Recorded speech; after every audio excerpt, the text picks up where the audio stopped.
I am fascinated by yurts because I feel like this has been something that has just sort of exploded over the past decade, maybe. Yeah. But maybe I just didn't know about it. But is that an accurate statement? I would say, well, they started 10,000 years ago in Mongolia, but recently there are several really nice companies that build yurts, and ours is built by Pacific Yurts and is shipped out here from Oregon.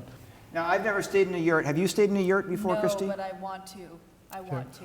We have a yurt for you. Yeah, if only we knew a guy.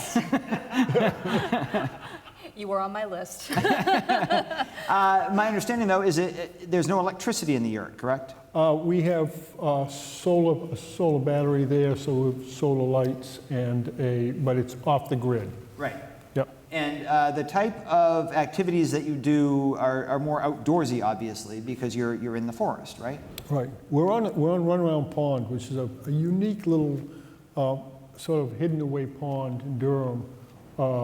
And so we've got canoes and kayaks, and we have between 3 and 6 miles of cross-country ski trails that I maintain, which probably I'd be institutionalable if, because there's only generally 3 to 6 miles, and I'll put 60 or 70 miles on my snowmobile driving around and around and around.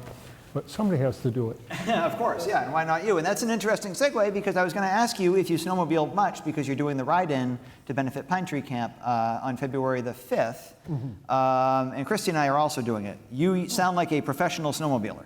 I snowmobile a lot, and I just got a new snowmobile. The kids bought me a nice big Titan Polaris, and I think that's what it is. But normally I drive a 30-year-old sled that works just fine for me. That's right, so I replace it, right? Now, Christie has never done a snowmobile excursion. I have never been on a snowmobile. Ride with me. Okay. Oh, well, there you go. So what do I do, though? I don't care. Well, you speak for many. Any advice for people who have never been on a snowmobile before doing this? Best advice is don't go too fast. Wear a helmet, hold on. Yeah, wear a helmet, hold on, be careful, drive carefully. But it's you know, the poor people from Florida think we're crazy to put on all sorts of snow gear and go out in 20 degrees, but I really enjoy it.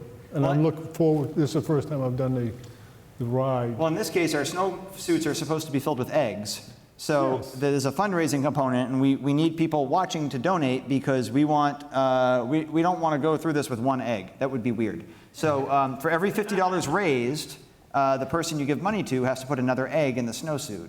And we have fundraising pages set up through the Pine Tree Camp. It is justgiving.com/Bob-Crowley, justgiving.com/Dan-Cashman, or justgiving.com/Christie-Robinson, and you can give to any of the three of us.